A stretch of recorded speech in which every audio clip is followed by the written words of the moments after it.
Whether you're just looking to stay warm during a hunt or need maximum concealment, the clothing you wear can make or break a hunt. At MidwayUSA.com, we understand hunting clothing has come a long way with more meticulously crafted camo patterns, advanced scent control technologies, and weatherproof options to withstand the elements. Hunters have to wait until their favorite season, but shouldn't wait on gear, which is why Midway USA offers super fast shipping. When you're ready for your next system, log on to MidwayUSA.com. Midway USA brand product designers have one straightforward goal: develop high-quality, technically sound products and deliver them to customers at reasonable prices.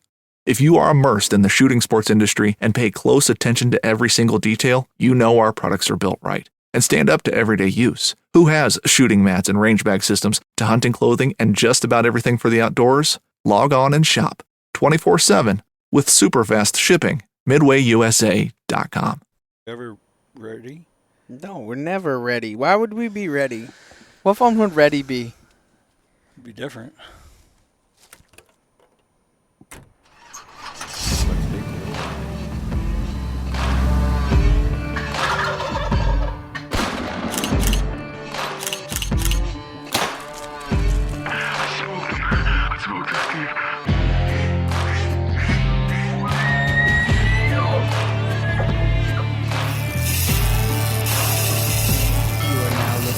The Outdoor Drive Podcast. Welcome back. Yeah, another episode and one closer to opening of deer season. And I would stray to say that I don't know what podcast episode this is. Steve, do you have any? Can you help me on that, buddy? Nope. I'm leaving you high and dry on this one. Well, I'm not bailing you out. You're not bailing me out. Come on. 257. I thought we were buddies, Stevie. Come on. You know, one of us has our shit together. Well, depends what day of the week it is, right, Steve? If it's Thursday, it's not me. If it ends with Y, it's not you. Hey, easy. That was nice. That was the first time I heard the jingle in a while. Yeah, I know. Tried and true. We don't get to hear that very often, to be honest with you. True patriotic love song. Yeah, it's been around for a while. You know, and you see, throughout the years, we've changed it. You go back to the beginning and this, that, and the other thing. I had reached out to a guy who was actually thinking about it the other day. There was a song that I had used quite some time ago. You probably will remember this. Is Around Here Bucks. Uh-huh. Remember that? So I reached out to that guy and I got that. We used that one time for an intro. But no, tried and true, dude. I really like that intro. It's a good intro, and I don't think it's going anywhere. It's kind of a staple. Often imitated, never duplicated. That's right. If that's not the truth, it's funny is, fuck. We'll start right with the cabin fever. So, guys, me and Stevie got to meet up, and we were blessed with two new saddles, the Maverick and the Lone Star from Latitude Outdoors. And I'll tell you what, we sat in them, and the Lone Star lives up to the expectation of the Sadillac. It's like, I've never felt a saddle like that ever before, to be honest. I don't know. I mean, what do you think, Steve? It's hard to put my thumb on it, but yeah, it's not like any other saddle on them. I feel like all saddles are very similar, right? No matter what manufacturer you go with. But what Matt does from, I don't know if everybody knows or not, but Matt from TX5 came on board with Latitude, so there's like a big collab going on there. And just the way Matt, I want to use the word overbuilds, but I don't mean overbuild like too much. But he puts all the extra material in all the right places, and it's seriously like no other saddle on the market. It's in its own separate category. It's kind of crazy because like there's times when you like sit down in a saddle, or one of the things that I say when a lot of people ask like, hey, is it worth going to saddle hunting? And I go, well, it's no worse or no better than sitting in a tree stand for 6 hours, right? Like, if you were to put the two of them at the same, they're both the same, right? Relatively. I think each of them has their pluses and minuses, right? Yeah. But to be honest with you, when it comes to the Lone Star, I'm blown away. And even the Maverick, I was just going to say, that Maverick is no slouch. I think the Lone Star is just the Maverick without the frills. And yeah. I'm sorry, the Maverick is just extra features, extra molly webbing, a little extra padding in the where like the Maverick, the center mesh is just mesh. The Lone Star has the mesh with like a, I don't know what it's called. It's like that foam, airflow foamy stuff you get in like backpack straps and stuff like that. So you can get airflow and padding at the same time, like so your back doesn't get sweaty.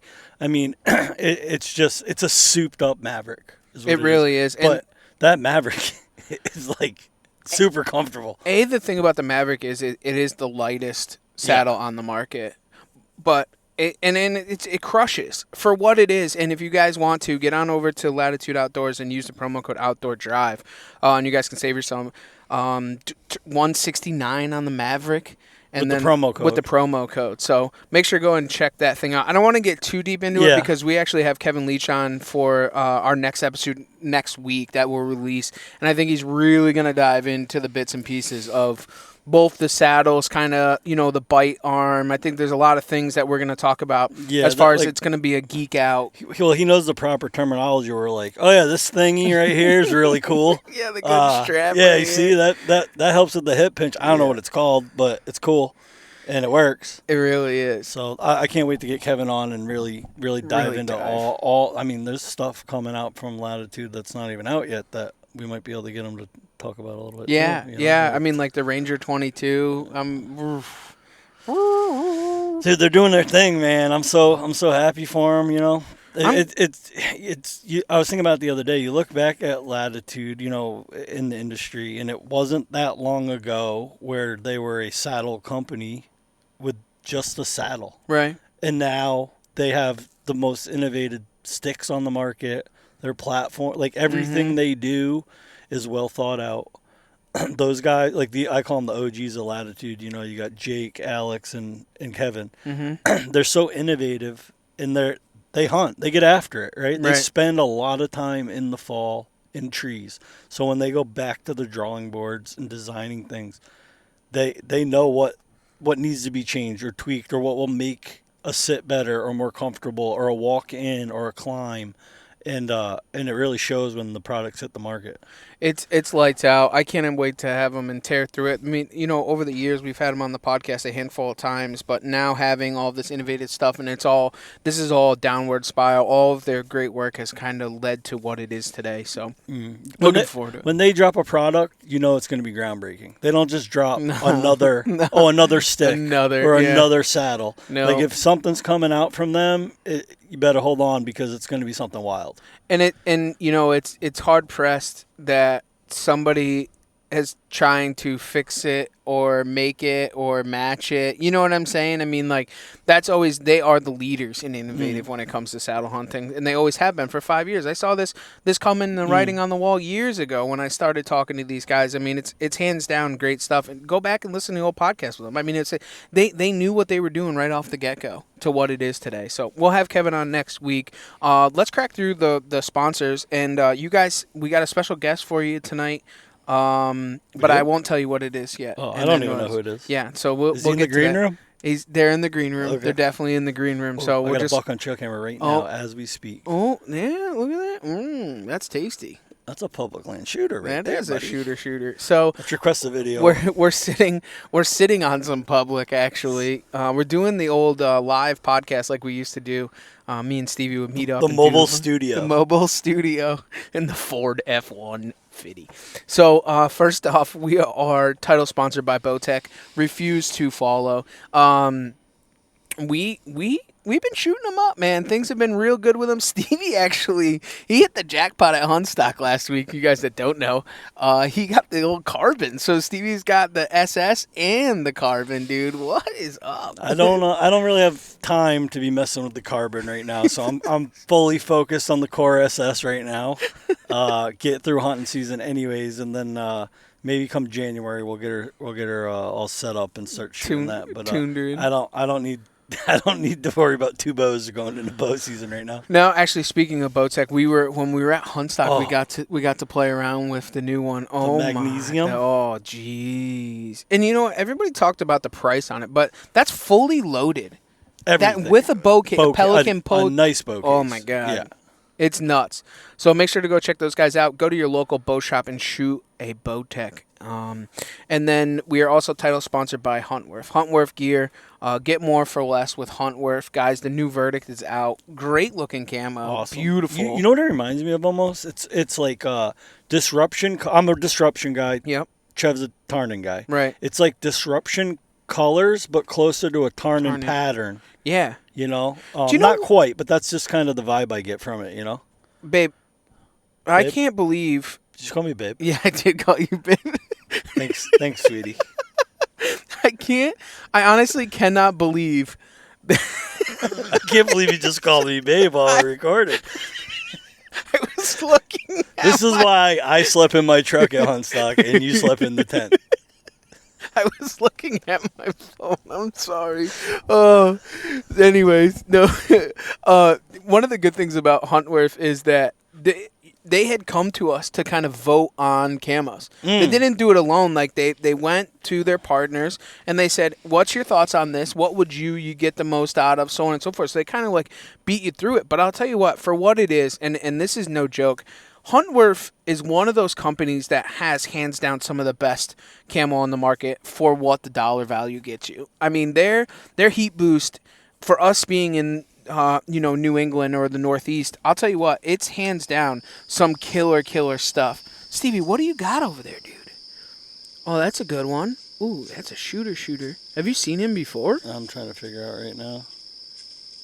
That's a shooter. That's a good buck. Oh yeah.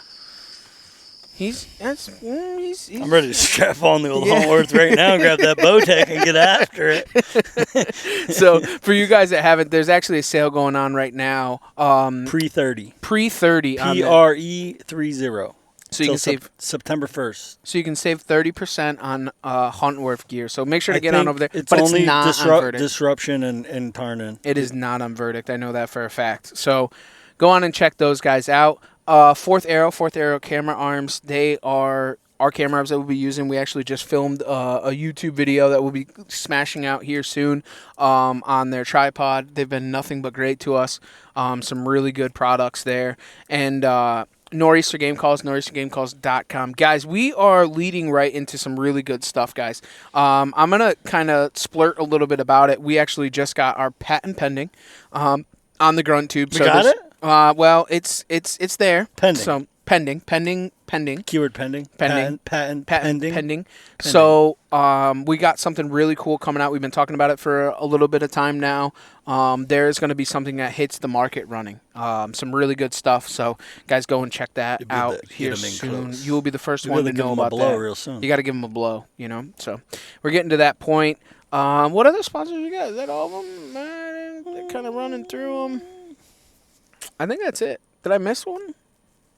I never miss them. No. We got Bowtech, Latitude, Nor'easter, Fourth Arrow, Huntworth, and then always Saddies. We always shooting Saddies, fatties, and if Saddies are flying, the turkeys are dying. But I do want to kick right into something you actually kind of struck a chord with me, Stevie, to be honest. Is that why you called me babe? Yeah. Did I strike that chord? No, not that chord. The other chord. So we were talking about, craziness in copying and following and stuff. I want to get to a little bit of something we call cabin fever.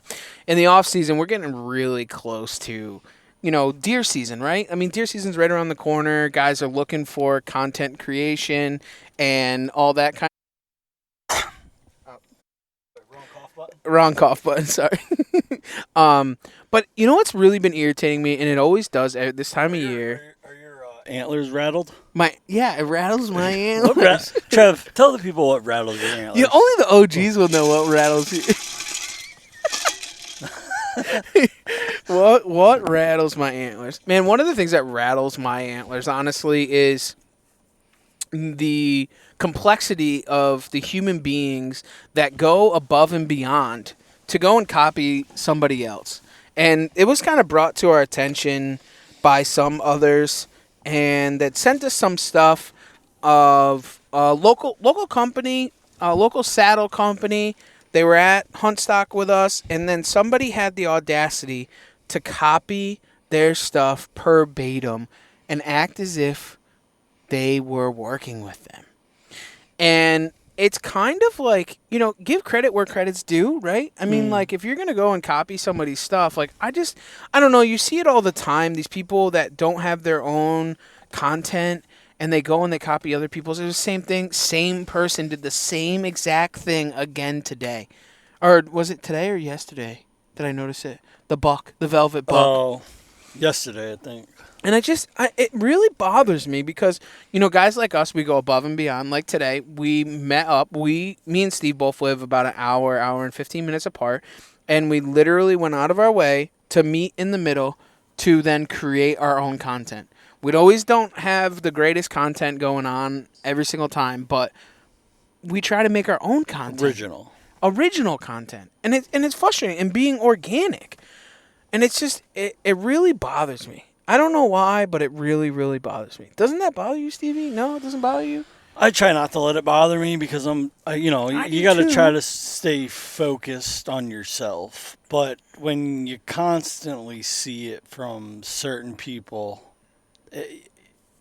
you question their whole intention and what they're really doing it for. When the same person tries to, convince everybody they're doing it for the right reasons, but their tactics and antics kind of... Well, remember the time that one person went online and said, yeah, anybody who wants to send me equipment, I'll do reviews on it? Yeah.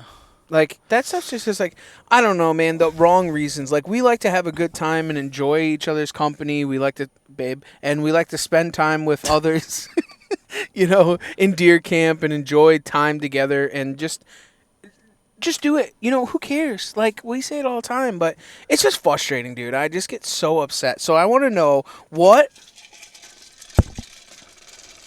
rattles your antlers. Me? Yeah. Oh, you really put me on the spot. Oh, gee, bringing it back, dude. I wish I had some antlers, That's not like is that patent pending? It should be patent pending. But I mean, nobody owns that, right? No, should we? Can we bring it back? You want to trademark it? We could just bring it back, right? You want to bring back? Nobody. We can't get sued from jail, can we? No, we can't. No, I invented it. What do you mean? Well, I don't know. Yeah. We can bring back all the OG ones. You want me to go through an OG? What was the other ones, too? Can we bring back... Ninja Tip? Oh, shit, that's me. We can bring back the Ninja Tip of the day. Oh, no, that's not coming back ever. Ever. Oh, those all came from East Coast bow hunting. For you guys that don't know, you can probably find it somewhere. There's some people out there that are dying laughing at this, and there's some people like, "What the hell are they talking about?" If you get time, look it up. East Coast bow hunting. It was my prior endeavor. It was amazing. I had so much fun doing it. But we can bring back. You want to bring back what rattles your antlers? We could definitely do that. Yeah, you guys used to do it every week too, huh? Every week, dude. Every podcast, we would literally rattle the antlers in the middle of the podcast and then ask the person. That's a play up like Peter Griffin, no? What grinds my gears? What grinds your gears? Yeah. We can bring back what rattles your antlers. I wasn't prepared for this right now, but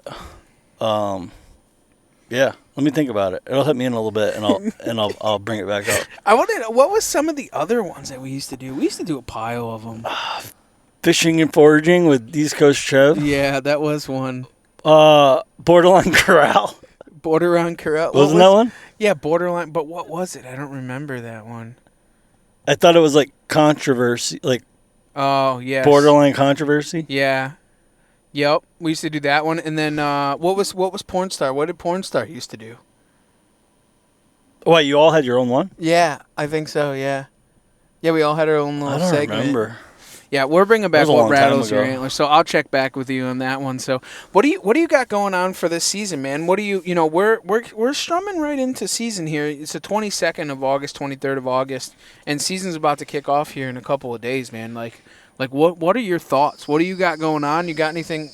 Are you watching videos again? Is he back? No, he's not back. It was still playing. Oh. It changes by the day. I mean, it just changed 10 minutes ago when that trail camera went off at 7:09 the daylight. This season's gonna be a lot different for me than in the past. Part of that is vacation time. I made the executive decision quite a few months back that I went and did that New Brunswick turkey hunt. Mm-hmm. A once in a lifetime opportunity that you can't turn down. But that was a week vacation there, and then I had the spring bear hunt. So I burned a little bit more vacation outside of deer season this year. So I knew that going into it, but I'm gonna have to be a little bit more selective with November vacation than I have in the past. That's tough. And It is tough. Are you going back up bear hunting in the fall? No, I'm not gonna go. I was, but I decided not, because that would completely. You wouldn't have. There was two reasons why I was gonna go back to fill that tag in the fall. One was to fall bear hunt, and two, it was actually gonna be the same week of their moose season. Right. So I would have been in camp with 2 moose hunters. But you get to go back next year anyways to go moose hunt. Exactly. So that way, when I go back in the fall of 2025, right, with my dad's moose tag, it'll be my first, it'll be my virgin moose hunt week for me as well, So then it keeps it a little bit more intimate than just going and seeing and being and so on and so forth. Yeah. So historically, like the last probably 3 years, I would say, I've taken off like the whole middle of November, 3 weeks. So, I'd work that first full week in November, and then once that first Friday would hit, I would be off until after Thanksgiving. I don't think I'm going to be able to do that this year. And I've been toying with what I am going to do, and this could change. But as of right now, I think I'm going to take the later part of November off, and I'm actually going to start it right off with gun season. Oh, and not do like the bow season. I'm not going to do the bow week. I love it. Don't get me wrong, but believe it or not, I've thought about this quite a bit lately. I think this season's going to be. There's going to be 2 parts to my season. The beginning. Let's rewind. Beginning of the season, I'm going to try something different. I'm gonna really, first 2 weeks of first 2 weeks of the season, so last 2 weeks of September, and that early, 2-3 weeks of October, I'm gonna try to be very mobile, very blind, a lot of tree hopping, Greg Stagg style, no trail cameras, pick an oak flat, throw an evening set on it. If I don't see anything, the next night, pick another oak flat, and I'm just going to bounce around, new night, new tree, new night, new tree. I think that's not going to be as it's going to be rewarding, but I'm probably going to get my ass kicked, and I'm okay with that, right? Because it's something different. It's not really my style, but you can't just think about it and talk about it. You got to do it. Don't talk about it, be about it, right? So I'm in the position to deploy that tactic and see what it's all about this year. But I think that it's a good thing, right? And I think more people should do that, as mobile hunters. We're mobile hunters, but we stay in that same fence line that we normally stay in, right? We say, all right, we're going to go mobile hunt in an area X, Y, and Z. We pick 3 areas and we go and we hunt it. Yeah. But the thing is that there's a negative to it, too, because you get so lost in, and I've done this before, too, where you find so many different spots, right? And, So the first couple of weeks of the season, you're going to go in there, you're going to hunt, and you're going to be like, oh, that spot's good. Oh, that spot's good. Oh, that spot's good. Oh, that spot's good. And then come, November, you're going to be like, oh, shit, where do I go? Because you have so many good spots. But in the same token, on the flip of that is, you can go in there, you can hunt, and you could see some of the biggest deer you've ever seen in your life because you've put yourself in a predicament that you've never hunted before. Right. And we used to pretty much play Russian roulette and just pick a spot. Literally, we would go in and we'd say, okay, yeah, we're gonna go hunt by the shore. Here's this public land. We'd go down there, 2-3 of us, and we would go on a mobile hunt. On a Friday night, we go in and we're like, oh, sweet dude, found this spot. Look at maps. We're like, all right, we're going to go into the backside of the swamp, whatever, go in there.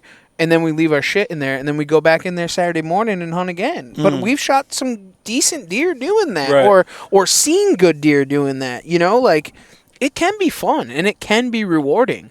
But it puts the fun back in it. Right. That's exactly. And the other thing, too, for me is just like any habit, bad habit, say they're hard to break, and I have my hunting habits, and I've found a lot of success with the habits and the tactics that I've used in my life, but Boat Trader is America's largest boating marketplace with over 100,000 boats to choose from. We offer simple, comprehensive solutions for those looking to sell, find, and finance new or used boats. Visit BoatTrader.com to get started. Hunting boots are a critical component of any successful hunt. Whether walking a short distance to your blind or trudging miles through rugged terrain, your feet are carrying the load. Without the right boots, you could give up early and lose out on that trophy just over the ridge. At Midway USA, we make selecting boots for your next hunt easier. With just a few clicks of a mouse, you can decide on what's important, like waterproofing, insulation, size, width, and savings. For just about everything for shooting, hunting, and the outdoors, check out MidwayUSA.com. I'm trying to break some of them. So even being a mobile hunter, right? Like, last year, I wish I knew how many sits I did last year, but it was a lot, right? And they were all mobile. Every single one of them was hang and bang. You didn't do 250 setups? No, 251 actually. But is that what it was? Yeah, oh, yeah, okay. all mobile too. But no. So even when I'm in somebody's backyard, you're not even supposed to be in. Go ahead. Even though I never found that magic stump though. No. But anyways, magic log. It's a T-bone log, man. Don't you know about that? Even as a mobile hunter, which is fairly new to me, right? I've only been mobile hunting 5 years. I'm still in the habit of going to known locations, known trees, pre-selected trees. So like even on a mobile hunt, I'm going in, I know what tree I'm going to. I've been in the tree. I probably climbed the tree in the summer. I know what my view is going to be like. I know I might even have shooting lanes depending on where I'm at. I'm heading straight to a pin, straight to a tree. I'm getting up, and when the sun comes up, I know exactly what I'm going to see. I've dabbled a little bit, but not a ton of just going in blind and finding a tree on the way in. So that's a habit I'm going to try to break this year. A little bit more exploring, a little more like fly by the seat of your pants. But what I would like to do, especially early season, before daylight savings, I would like to pick a particular section of a piece of public and almost hunt my way in, right? So I might park Monday night. This is all wind depending too, right? Conditions. Park, go in, sit the first oak flat on the way in from the parking lot. If I don't see anything or don't see what I want to see, the next night I'll push in a little bit farther to the next oak flat. And then the following night a little bit farther to the next oak flat. And I can hunt my way across that public, between Monday to Friday. Unappealing the onion. Right. And they're almost like burner sits where if it doesn't pan out, I don't have to go back. Right, I can just kind of put a big X through that section, right? And you're also scouting, right? Because every night you go in there, you get to check that next oak flat. Is there sign there? Is there scrapes there? And just kind of like you said, free it up a little bit, be a little bit more open, and just kind of use the woods as your canvas, and just. So one of the things throughout all this, right? Through when you have a passion, right, and you have something that's like. Everlasting and burning, right? It's one of those things. Sometimes too much of it is a bad thing, right? Where too much of it and being passionate of it, you start to forget the fun in it, right? So I think something like that in mobile hunting, I think it's where mobile hunting came like a good thing for me when I first had started.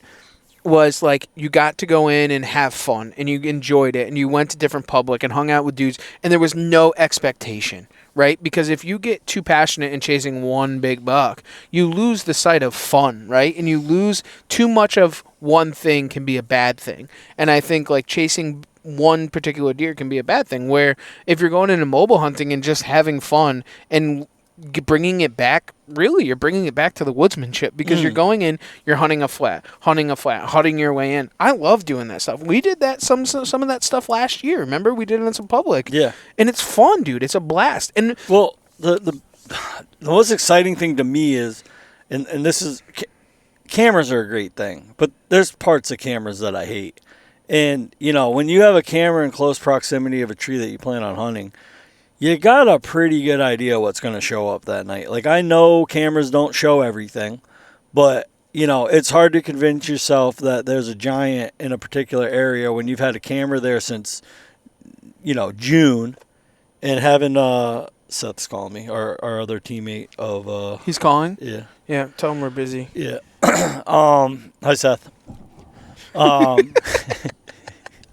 What was I saying? Oh, when you've had a camera, say you have a camera on Oak Flat or a Pinch Point or whatever, coming out of a swamp, and it's been there since June. When you go to sit that area, maybe not right over the camera, but that Oak Flat that area is leading to, you've got a pretty good idea potentially of what you're going to see that night, right? There's not a whole lot of mystery. Like, you could get a random buck or a buck you don't know of, more likely in the rut or pre-rut, but early season, I don't know. It's just hard to get excited because you got a good idea what's on camera and what you might see. When you just go into an Oak Flat with no camera and you get in that tree, you're like more excited because it's the anticipation of not knowing what's going to come over that hill. Well, think of it like this too. When we would public land hunt in out of state, right? And you go in there, dude, like every hunt mattered. Every hunt was like the best thing since sliced bread, dude. Every single time, no matter what you did, you go in there, you're like, oh man, giant can come by. And it's the same thing if you're mobile hunting. Like you go in there, you find a scrape, you're like, oh man, who knows who's gonna come in here? Big Daddy, he's gonna come scrolling down. Like you never know what you're gonna find. And I think as you get so set in your ways and so tunnel vision, there's a lot of really good bucks in this state, and we get so set into what is on our camera, and we want to hunt what's on our camera. But you can only hunt the biggest buck that's on your camera. If you're mobile hunting, you don't know what the biggest buck is, dude. You don't have a clue. The next one could be 150. The next one could be 110. Who cares? But you're enjoying it, and the anticipation's high, and you're back to that normal grind and stuff. And I think a lot of people lose sight of that, man. Like, I know personally I did.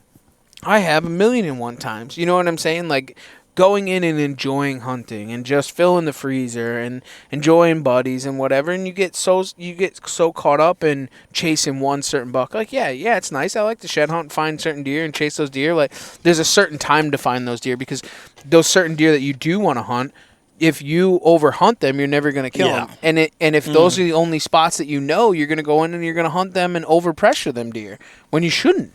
If you're out mobile hunting and enjoying it. Historically, I've kind of been the opposite. I'm definitely a passive hunter, and I've never really been aggressive early season. Right. And I'm going back a handful of years, but I've always been like, no, I gotta wait till wait till he's ready to get killed, and kind of afraid to push in too hard or make an aggressive move because I didn't want to be the reason why he, relocated or went, quote unquote, nocturnal or whatever. I would just kind of wait for the rut. If I just left him alone, waited for the rut, I felt like that was when I had the most chances of catching him doing something stupid and walking in the daylight, and I'd eventually kill him. And I mean, to be honest with you, it's usually worked out for me in the past, but that was a lot of private land. Hunting the same farms that I've hunted my whole life. Now getting more and more into public and bigger pieces of public, it's kind of opening up the door for me to be more aggressive, because if I don't screw it up the first week of the season, somebody else is gonna. Right. I'm waiting for the right wind. Well, the other guy's not. So what good is it for me? I'm not saying I'm going to hunt the wrong wind, but just because I'm sitting at home waiting on the right wind for a certain thicket, there could be another guy in there that night on the wrong wind blowing that whole area out. So, I'm going to try to be a little bit more aggressive, still play the wind right, but not be afraid to be too aggressive, because if I do lose a buck, or I do, bump him, or he relocates, I've got the dirt now in public to find him again, Well, no better time to be aggressive than now, right? Right. I mean, like, if you find what you want and you go in and you do it, then, it's now's the time to be aggressive. So, some people are very aggressive, some people are passive, but I don't know. I have a hard time. Like, I want to be in there, and I want to hunt them now. I want to kill that deer now, because you never know what the next person that comes by. Like, it's just it's a double-edged sword. It really is, and that's one of the things. But you got to go out there and just enjoy it and have fun. Right. If you're not having fun, there's no point in being out there anymore. Yeah. So, I guess that would lead to what rattles your antlers. We'll get to it. I'll get it before it's over. I wasn't expecting it tonight. I would have came prepared. Unlike you, I prepare for these things. I did just fine. I You was didn't even not know what prepared. episode we were on. It's okay. I don't need to. So, I got you. So with that being said, so saving a little vacation for the latter part of November, which brings us into gun season. Now this might change, and I hope it doesn't. I'm pretty set on. I'm definitely will be rifle hunting opening day of rifle season with my dad this year, and there's a good chance I'm going to be in the same tree as him with him. Yeah.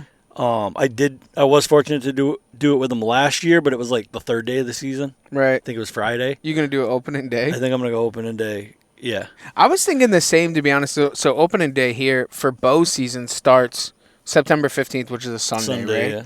God, I was thinking that's about the Lord's Day. Did you know that? Yeah. I think I'm gonna go saddle hunt with my dad.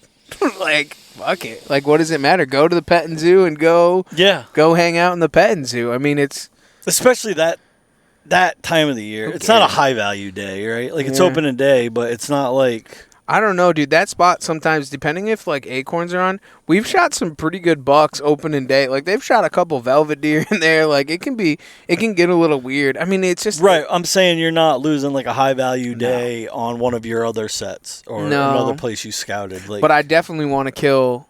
So Monday opening day, I got a spot that I am tuned right into, and I am shooting the first thing that walks by. I don't care what it is. As long as it doesn't have spots, I am putting a hole in it. I don't care. I found it turkey hunting season. I'm going in there Monday opening day. Oh, we didn't even talk about it. It's going to be good. It's loaded with deer. Oop, I just turned on the windshield wipers. Oops, sorry. In the mobile studio. in the green room. No, not the green. Oh, we got a guest in the green room. We do? No, we are the guest in the green room. Yeah, for sure though. I don't know. I just have no expectations for the season. Like for myself, like I'm going bear hunting, running bears in October. Other than that, like I don't really have anything else really planned. I mean, I'd like to go out of state. I really want to go back to Ohio this year. I might just pack up my bags and just head west. I might do it. 1-2 nights. I don't know. You know what actually I'm thinking about buying, dude? To do it. And I know, like, you know, you built your truck and stuff, and then Eric was talking about the van, but it came up in discussion. I might build a van. So my truck's not done, but I had just kind of like finished my platform, and it was like ready to go. This is like right before hunt stock. Mm-hmm. Somebody I know had posted a van for sale, and not that I was contemplating buying it, but I saw it and I was like, oh my God! Like I know what I did to my truck. Right. I couldn't imagine having a wide open. Yeah. It was like a utility work van, you know. And when those things are completely gutted, you can do a lot back there. Yeah, and that was kind of like my thing was I travel a ton as it is, like just going on vacations and going places and doing things, and I just think it'd be a good idea to like just I don't know. No, I agree. Just something else is just to have a really cool thing to go down because it gets expensive, man. Like I want to go on 1,000,001 trips. Like we have Iowa next year and this, that, and the other thing, and like. It would just be nice to have something that's like ready to go on a Sunday. Just fucking go. Yeah. See you later. I'm out, you know? And like, you know, for us, we live in New England where Massachusetts isn't far. Rhode Island's not far. We can be in New Jersey super fast. Like, how nice would it be to like leave on a Friday after work and just drive somewhere, be there late Friday night, wake up and hit public on a Saturday morning? Like turkey season, that's definitely happening. But I mean, even deer sure. season, dude. Well, like, I have a weekend planned with Seth. I think it's that first weekend of RD season. So the 15th. No, the following weekend. 20. 19, 20, 21, I think it is. Yeah. Something like that. I'm going to meet him Friday night in Rhode Island. Right. Kind of meeting him in the middle. And a piece of public with a campground, and we're staying there Friday night, hunting Saturday, staying Saturday night, hunting Sunday, and then coming home. And that's perfect. Yeah. It's 40 minutes from home, but it's an adventure. Yeah. You know what I mean? And you never know what's going to happen. Yeah. But, I mean, you don't have to be 4 hours from home to make it an adventure, you know? No, I mean, you could do it in your backyard if you really wanted to. Right.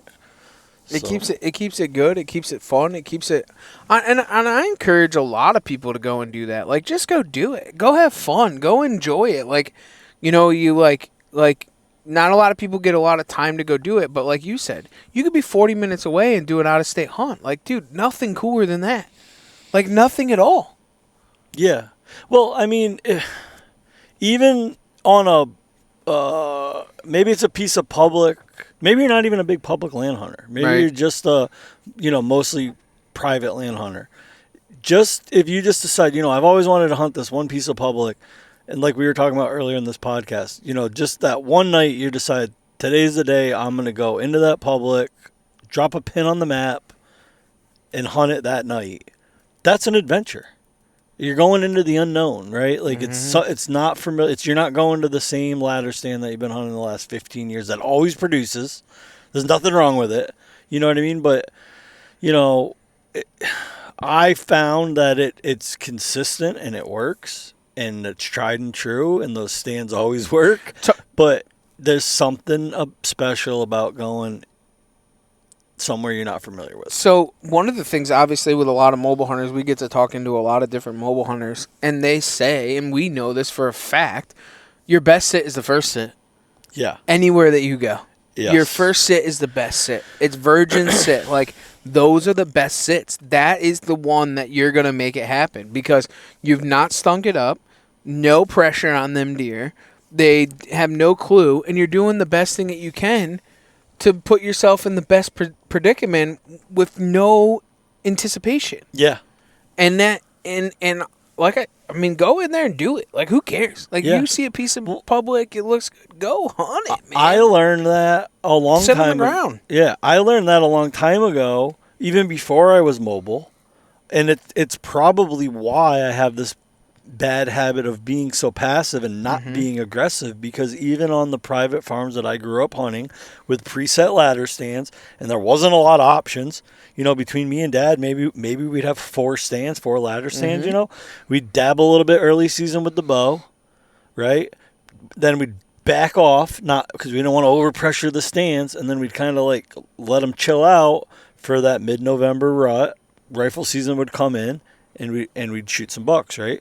But it was kind of being like overly passive, waiting for the right time of the year. Not being mobile, not being able to like go wherever I wanted to, like fill hunts to keep the pressure off my best spots. I mean, when I was younger, it was the same way. Right? We had 4 or 5 stands on the same block of timber. And I remember the first time I got my first climber, I was like in my teens. And I'm like, dude, I'm going up to that stone wall. My dad's like, no, you can't go to that stone wall. Like, that's where the deer come from. I said, yeah, that's why I'm going to the stone wall. Why are you waiting for them to come to you? Like, I'm going to get them, Like, no, you're going to put too much pressure on them. Like, we went 100 yards. I'm going to put too much pressure on them. But it was that point. And then, you know what happened that next season? My dad put a ladder stand at the stone wall, but it was that fun, and like we would do that with climbers all the time, man. Yeah. And it was just it was just a good time of tailgate hunting. Like I miss it. I miss every single aspect of it. We do it as our own, right? Like we go and we do it, but I encourage everyone to go and do it. Jump into a lucky piece of public that you never seen before. You look on a map, drive and go and do it because it can be very rewarding. It really can. And even if you hunt from the ground, I mean, we do it with guns all the time, right? Going to a piece of public with a muzzleloader when there's snow on the ground. Like, dude, it's the greatest time in the world. Sit behind a log or, we were talking about this too. Bro, stone walls. I was just going to say that. Yeah, I was waiting for it. Like, do you know how many stone walls I've sat up against in my life? Yeah, but it's deeper than that, right? It is. First of all, if you're in New England, Northeast, you might take this for granted. Like I didn't. Somebody from Tennessee told me this years ago, and it didn't really dawn on me until they told me. Stone walls are only in New England. Yeah, because it used to all be farmland. Right, but I've grown up with them. They're stone wall. I take them for granted, right? I didn't realize it was a Northeast based thing, but stone walls are so overlooked as in your scouting and planning, right? But that they're basically the structure of the woods, right? Like you can put them in the same category as any kind of terrain feature. a saddle or a ridge or a finger because they're their own terrain feature. You would be hard pressed to hear a hunting story from a guy in the Northeast that doesn't say the word Stonewall in the story one way, shape, or form, right? Like that deer 100. either he came through the break in the wall, or he was paralleling the wall, or you know what I mean. There's that low spot in the wall, the break in the wall. They come off the edge of the wall, or the corner of the wall, and we were talking about the other day. It's almost like when you're fishing, you find structure. Yeah. Sometimes you're in the middle of the hardwoods, or say you have a giant bench or a hardwoods flat. It's just a flat, right? But if you have a stone wall ripping through there, that stone It's a wall funnel. might give you that one piece of structure or feature that you can use to figure out how the deer are going to use that wall to. It could be the difference between getting them in bow range and not in bow range. So, and then it's like a funneling point, right? It's like a down tree or whatever. They're going to go around the tip of it. They're going to go, you can kind of see where they're moving and not. But it's kind of funny is, this story kind of just kind of rings in my mind is there was a piece of public many years ago that was originally private land. And it then got bought out by the state, and then I started hunting it because you're always excited, new piece of public, blah, blah, blah, blah, blah. So I roll up in there early season, and I roll up in there, and there's this dude in a pickup truck, and he comes down, and he's like, I'm like, hey, what are you doing here? Oh, I'm looking for deer, right? He's shooting him out the window of his car.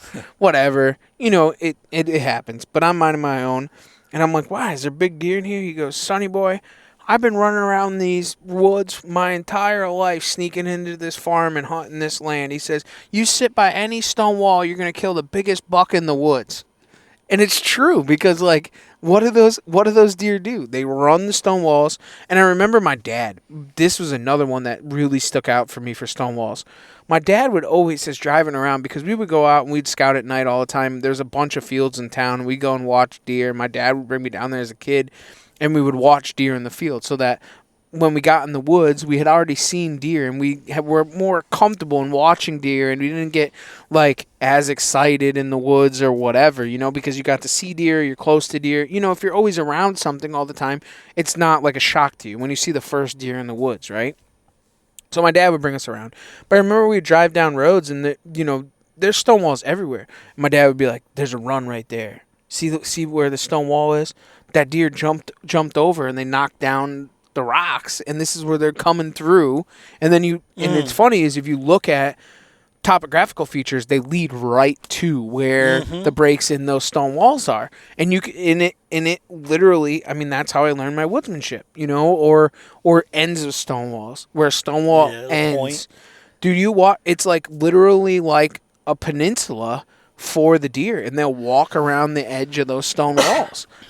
And we take them for granted, dude, but we hunt them all the time. How about that piece of, the piece of public that you're really excited about? You were boots on the ground last year. Right. I was e-scouting. We were on the phone talking, and I was looking at that spot, and I could see the break in the wall on hunt stand. Yeah. And you were still a couple 100 yards away walking in that direction, and I was like, "Do you see a break in the wall?" And you're like, "No." And I'm like, "Just keep walking. You're gonna just keep your eye. You're gonna see a break in the wall." And they're like, "Oh, I see the break in the wall." I'm like, "Head for that." You walk through the break in the wall. There was a scrape right in front of you. Like this deer come through the break in the wall, and they hit the first beech tree when they come through the wall. So it's kind of funny is that stone wall. There was one that ran east to west and north to south, right? But they were a little bit off of each other. The one that you were talking about was east to west.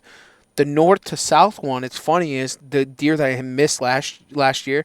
There was a break in the wall on the north to south one, and he walked right through the break in the wall, almost like a 2-track, right? Like a 2-track coming through in the middle of the woods, a 2-track coming through the woods, and in the break of the wall, here comes this buck, and it made a scrape. I never even seen the scrape.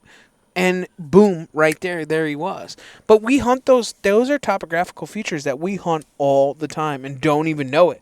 We just naturally hunt them because we know them and see them, and they work. They work.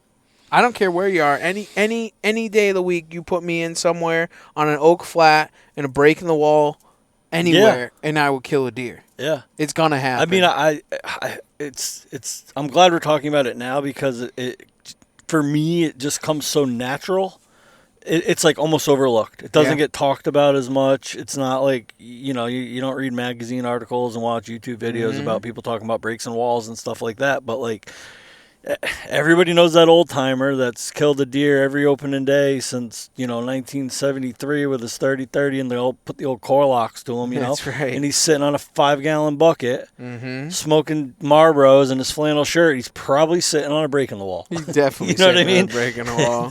My whole life, dude, just breaking the walls, Yeah. breaking the wall, breaking the wall. That's all they all talked about. The deer coming through the breaking the wall. Yeah. You just watch that corner. You figured out what rattles your antlers? Yeah. Oh, okay. What about rattles time. my antlers 45 minutes later. is people that have pristine large chunks of private property that won't let me hunt. Really rattle my horns. That really rattles your horns? Yeah.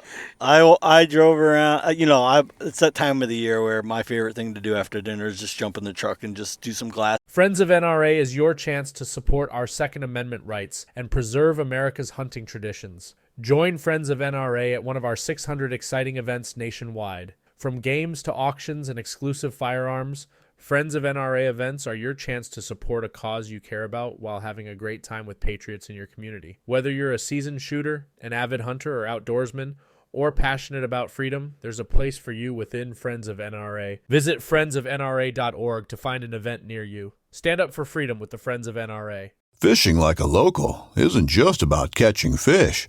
It's about connecting with the environment and the people who call it home.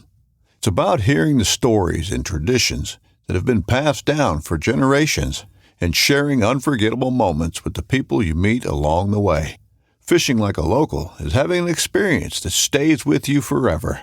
And with Fishing Booker, you can experience it too, no matter where you are. Discover your next adventure on Fishing Booker. At Midway USA, we know the AR-15 is one of the most popular rifles in modern American history. Known for its modularity and widespread use, it's often considered essential to any gun collection. The essential things you need to run an AR-15 are usually always in stock during shortages, things like magazines and 5.56 ammo. Whether you're looking to buy a new AR-15 or buy parts for your modern sporting rifle, log on and for just about everything for the outdoors, shop midwayusa.com. And buzzing, all the regular ag fields, even if it's private property, but it's adjacent to some of my public spots. Just to watch them. And it's not been good lately, and it's a tough time of the year, right? Because a lot of the hay's still up where I'm at. I know a lot of people have already cut, but these areas that I'm checking, like the hay's up and the corn's up, so there's not a whole lot to see. So I'm like looking for these little pockets where I might catch a glimpse of something, and it's like a couple does here, a couple does there, spike buck here. I'm not seeing nothing, right? And then I cruise this one road like on the way back side of my public, and there's 4 studs. I saw it. Oh my god. And they're close? They're close. They're not close. Okay. Like way out of the game for early season. Not even close for early season. But the way the terrain and the vegetation, there's definitely like a funnel of sorts in there, travel corridor we'll call it. There is a chance, a decent chance, or excuse me, I wouldn't say decent chance. There's a possibility of running into any one of those bucks in the rut on the public. When they're on the move, when they're on the chase, and they're covering some ground. Absolutely chance of seeing any one of those bucks on that public, but they're far enough away where you ain't seeing them September 15th. That's for sure. No, you don't think so? No, why not? They're just too far. They're like, they got no reason to leave where they're at. They've got everything. It's like the most beautiful piece of ag land and habitat you can imagine, and they're not pro letting anybody. So one of the things that's funny is I was herd. talking to Barnes on the ride down here, and Barnes, I was like, oh yeah, he's like, hey, you still got those bucks on cam, and I'm like, yeah, I just haven't seen them in a bit, and he's like, bro, everybody, the acorns started dropping early, and I'm like, really? Everyone's seeing that? He's like, yeah. He goes, they're dropping early, and them bucks ain't moving. Yeah. And they're really not. I mean, like, they're just But they're getting, the good thing is that we hunt oak flats. We're big oak flat hunters. So what happens is that they always, yeah. All right, he's showing me the map. That's why you guys want me to screenshot it and send it. So see what I mean? They're up here. They got all this to be happy. And Once they start to break up, though. Yeah. But see how they could. Yeah. Yeah. You never know. Well, we've got a lot of violent storms, and I feel like that's kind of more common in the last few years or whatever. But those violent storms in the mid to late summer knock a lot of acorns out of the trees. Mm-hmm. But it's good because it makes the oak flats. We hunt a lot of oak flats, so it makes them vibrant this time of year. So you never know what's gonna happen, man. It's gonna be a lot of things can change. I mean, listen, dude. Last night was 47 degrees out. It feels like fall. It does. I mean, when was the last time in September it was cooler than 70 degrees? 75 degrees. I mean, dude, I was hunting in shorts and a t-shirt years and years and years. It's going to get hot again.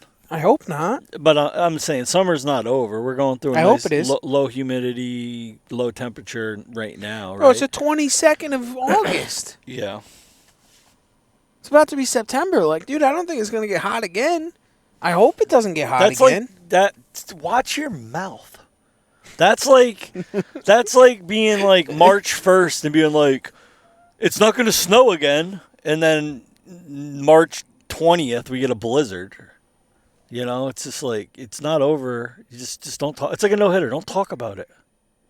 You can't put that out in the universe. Don't put it out in the universe. You can't put it out in the universe that it's going to happen. Yeah. But, you never know, right? Remember, Dude. 4 years ago, maybe 3-4 years ago. Mm-hmm. It was late September, might have been very early October. We got smacked with a cold front. And it was in the 30s. Yep. And a lot of deer died. And I've also had it traveling in November, and it's fucking 80 degrees out. 2020, first week of November, was the worst rut ever. It was hot. I killed a buck on November 12th. It was 88 degrees that day. I killed a buck November 1st, and then I came home from Ohio because it was so hot out. I thought you killed on the 2nd. All right, I killed on the 2nd. I thought it was the 1st. It was the 2nd. But that same week, it got so hot, dude. It was gross. And then we had a cold snap, and then boom, it was on, and then it got hot again. Because the guys that hunted the week after me in there, dude, it was the worst thing ever. I'll never wish that upon nobody. If it got that hot in November, and everybody, they all make their vacation for the second week of November, right? And then, dude, you're there, and it's 80 degrees, 75 degrees. I couldn't even imagine, dude. I mean, for us, we can just go back to work and take another week, but... Yeah, well, that's the hard part when you're picking your vacation, right? Because the weather is a variable that you can't really predict. So you can either... You're forced to... unless you can just take vacation whenever you want. Like me, I have to put in for vacation ahead of time, so I can only go by calendar date. Mm-hmm. And moon phases, I guess, right? If I wanted to, I could pick vacation days around a red moon or something like that. But for the most part, I go by historical dates, right? There's certain days of the year, November 6, 7, 8, 9, 10, 11, 15, 16, 17, 18. Unfortunately, you don't know what kind of weather you're going to get. Right. So would you rather hunt October 31st, November 1st, 2nd, 3rd, 4th on a cold front? Yep. Or 6, 7, 8, 9 on 80 degrees, and vice versa. The weather's a the huge... last week of October has always been my favorite. I don't know. I'm that kind of guy, though. Would you rather hunt mid-October on a cold front or late October on a heat wave? You know what I mean? I like it cold. I don't even if it's 5 degrees cold. Even that change in temperature. Right. Yeah. Yep. I don't care what it is. But you can't, when you're putting in for your vacation time, you can't. You don't know what the weather's going to be like. So you can only really base it on historical calendar dates. That scares me now that I got to be that guy. I don't even know what that's like. I'm now that guy. Yeah, welcome. Reality just hit me like hard. Like hard. Do you know what I just felt like, honestly? An adult? Yeah. Well, no, that's really what I was supposed to feel like. But I actually felt like somebody just took a tornado and swiped my house away because reality just set in. Like I got nowhere to sleep tonight. Well. Like, like that's what I'm thinking about. Luckily, the tornado missed hunt stock. So. Oh man. Oh, that's tough. Yeah, well, I don't know. I think it's going to be making of a good season. I really do. I think there's a lot of big bucks to be killed. There's a lot of good things. We got some of the greatest equipment there is this year. Oh, dude. I'm blown away. It just dude, like it just gets you a little bit more anytime you get something new for a hunting season, you just get a little bit more excited to get out there and use it and play with it. And it's like the old you look good, you feel good, you play good. Yeah. When I remember last year with those Latitude carbon sticks. Yep. Every single time I got to a base of a tree and I took my backpack off and grabbed those carbon sticks, I just smiled. They're just so badass. I love them so much, and I just enjoyed using them so much. I couldn't help but just have a big smile on my face every time I climbed a tree. It is nice. It's like having a new shotgun or a new hunting scope or whatever the case may be. New bow, yeah. You don't need it, but it sure feels nice to have it. Right. Like you don't need it, but it sure feels nice to have it. I mean, it is one of those things. Like right now, I got the new trumpet call, dude. Like I'm just like ate up. I'm like, is turkey season here? Yeah. I almost thought about going fall turkey hunting, to be honest with you, because I was so excited. Like, but then you take away from the rut, and you're just like, never mind. I'm not gonna do that. It is what it is. Yeah, I'm excited, man. It's crazy. We're what, 3 weeks? 3 weeks. 3 weeks. I've never been excited for opening day as I am today. Like I'm actually excited for opening day. Like gonna hunt it, like have fun, enjoy it, and just kill deer, dude. Like I'm going to the islands to do deer drives. I forgot about that. That's gonna be kind of cool. Be a little bit different. I don't know. Yeah, I've never really got too excited for opening day. Well, if you say when's opening day, to me, it's rifle season. Yeah. Third Wednesday in November. Blue tech season. That's opening day. Blue tech season. To me. Yeah, there's an opening day archery season, but I've always, a couple times I've taken off and gone opening day, September 15th, but like there's times where like I just wait until the first Saturday because I'm really not being a passive hunter, not being super aggressive. Right. I don't need to rush out there on a September 15th evening. I don't know. With the price of groceries now, makes me want to hunt more. It's true. But yeah. And you know what? A lot can change in the next 3 weeks too, with cameras and who knows, something. You might have a real shooter on camera, and it might be rattle daylight you. and every night. It happened to me a couple of years ago, where if it wasn't for especially cell cameras, right, I probably wouldn't have got in that stand on opening night. But I had a buck that was just killing that camera every night coming out of bedding, and we went in there and got him killed the first night. So you never know. You never know. Well, guys, you don't know. Now you know, Hunter. That was another OG one. That was another OG one. Yeah, well, I guess we're gonna have to bring. I'm gonna have to go listen to the old podcast so we can bring back some good things. We did bring back What Rattles Your Antlers, so that one's here to stay. So get ready for that. I'm gonna get out the rattling horns. We're gonna do the old What Rattles Your Antlers, but we appreciate. Is your target buck on camera? Fabio. Yeah, Fabio. It's so funny is we had made that T-shirt. Remember the T-shirt that we had made? It came up in my memories today. Actually, it's kind of funny that you say that. Was it a 2.5-year-old button doe? Yeah. Fun is fun is. Well, guys, make sure you guys tune in next week. We have Kevin Leach on. We're going to go through all the Latitudes stuff and all their saddles and all their equipment. And I hope you guys enjoyed this podcast. We just kind of bullshitted. It's been a while since me and Stevie just kind of kicked it back. You bullshitted. I was strictly You were telling the truth? Professional. Oh, no okay. lie. Yeah. You couldn't even come up with what rattled your antlers. Well, I wasn't prepared for it, but You have to preparation? yeah. You need the pepperoni for your Proper- preparation? Piss poor planning for lack of preparation for whatever, you know. Oh, my camera just went off It's a squirrel. at 8 o'clock. You know what I had on camera last night? What'd you A have? skunk. The trophy doe. She's there.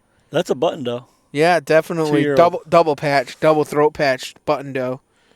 Oh, yeah, she's going to get it. She's going to get it. She can be followed in by a nice buck. I had a skunk on camera last night. Skunk? I swear to God. You like skunks. I do not.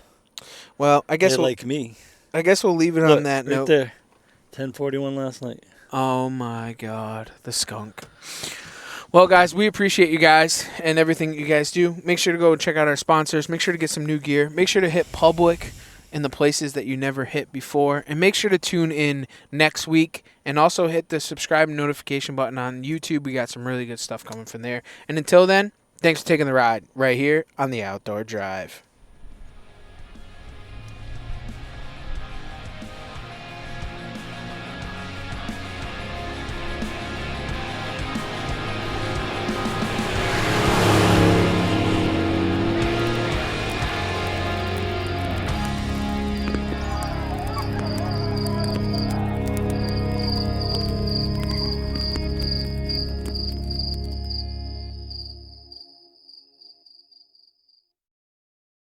Friends of NRA is your chance to support our Second Amendment rights and preserve America's hunting traditions. Join Friends of NRA at one of our 600 exciting events nationwide. From games to auctions and exclusive firearms, Friends of NRA events are your chance to support a cause you care about while having a great time with patriots in your community. Whether you're a seasoned shooter, an avid hunter or outdoorsman, or passionate about freedom, there's a place for you within Friends of NRA. Visit friendsofnra.org to find an event near you. Stand up for freedom with the Friends of NRA.